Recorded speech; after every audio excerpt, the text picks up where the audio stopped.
"Open fire," Commander Vale ordered, his hand gripping the targeting console. The Ascendancy Armada fired a torrent of plasma meant to turn Aethelgard to ash. Instead, the void rippled.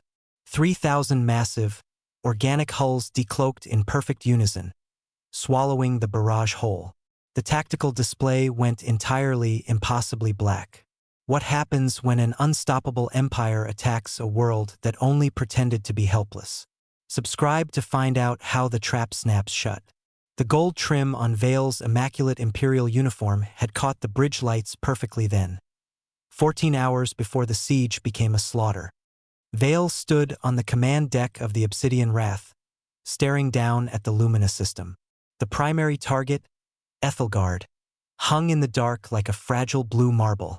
Deep penetration scans had returned nothing but rudimentary industrial smog and primitive orbital satellites. It was a world barely clinging to the early stages of spaceflight. Easy prey.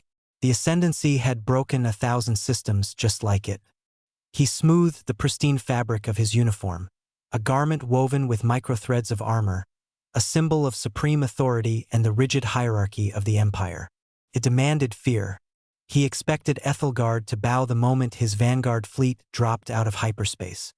The standard galaxy-wide annexation ultimatum transmitted on all frequencies. Surrender all resources, dismantle local governments, and pledge absolute fealty, or face immediate pacification. The response came faster than anticipated. Not a plea for mercy, but a crisp, text-only broadcast from a Chancellor Elena. Formal refusal. She demanded the Ascendancy withdraw from Aethelgardian space immediately. Vale didn't even sneer. It was simply pathetic. He signaled the weapons officers. To demonstrate the sheer, insurmountable destruction of the Ascendancy, he authorized a kinetic bombardment on 3 lifeless asteroids bordering the planet's gravity well. Tungsten rods the size of skyscrapers slammed into the rock, shattering the bodies into incandescent dust. The shockwaves painted Aethelgard's northern hemisphere with artificial meteor showers.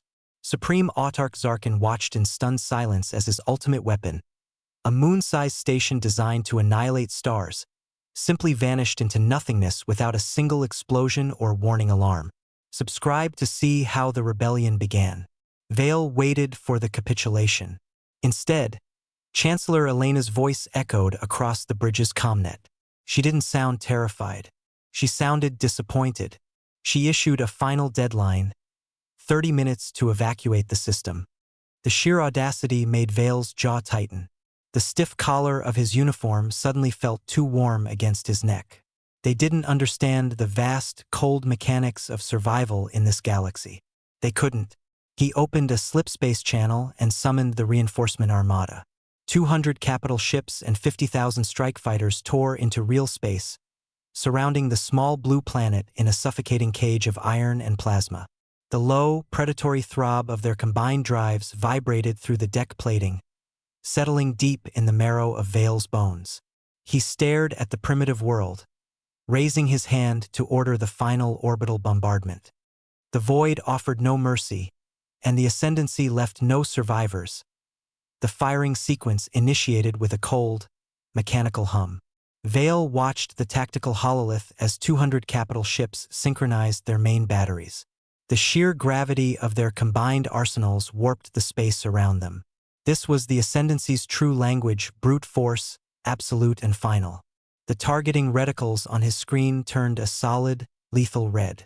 Aethelgard sat helplessly in the crosshairs, a fragile shell waiting to be cracked. He didn't feel triumph, only the heavy, familiar weight of executing an empire's will. The countdown hit 0. He gave the order, and the torrent of plasma fired toward the planet simply vanished. The void rippled as 3,000 colossal, organic-looking vessels slipped out of nothingness. They didn't just block the bombardment. Their hulls pulsed, drinking the Ascendancy's fire like water. Before Vale could shout for a tactical retreat, the retaliation hit. It wasn't a counter-barrage. It was a systemic dismantling. Across the bridge, the artificial gravity cut out instantly. Vale floated upward, his pristine uniform suddenly useless against the sudden weightlessness. The deck went dark. The low throb of the hyperdrives died into a suffocating silence. Through the battery-powered emergency feeds, Vale watched Supreme Autarch Zarkin deploy the Void Engine, a moon-sized station meant to crack the local star. It materialized, imposing and apocalyptic, and then it simply wasn't there. The Aethelgardians didn't destroy it. They blinked it out of existence, stranding its 2,000 escort ships at the frozen edge of the galaxy. Complete neutralization. No casualties. Just total, humiliating disarmament. The bridge screens flickered back to life, their secure channels hijacked. Chancellor Elena's face appeared, serene and resolute, alongside cascading data streams exposing centuries of ascendancy atrocities, and the meticulously placed Aethelgardian infiltration network that had just disabled every Imperial shipyard simultaneously. Liberation, bloodless and absolute, washed over the galaxy. Vale drifted in the cold, silent command center. He reached up, his trembling fingers catching the stiff, gold-trimmed collar of his Imperial uniform. He unsealed the clasps, the heavy fabric, woven to project terror and demand obedience, drifted away from his chest, leaving him in a simple, unadorned gray undershirt. What would it take for you to strip away everything you were taught to fear? Subscribe to find out what happens when the rest of the galaxy wakes up in our next story tomorrow.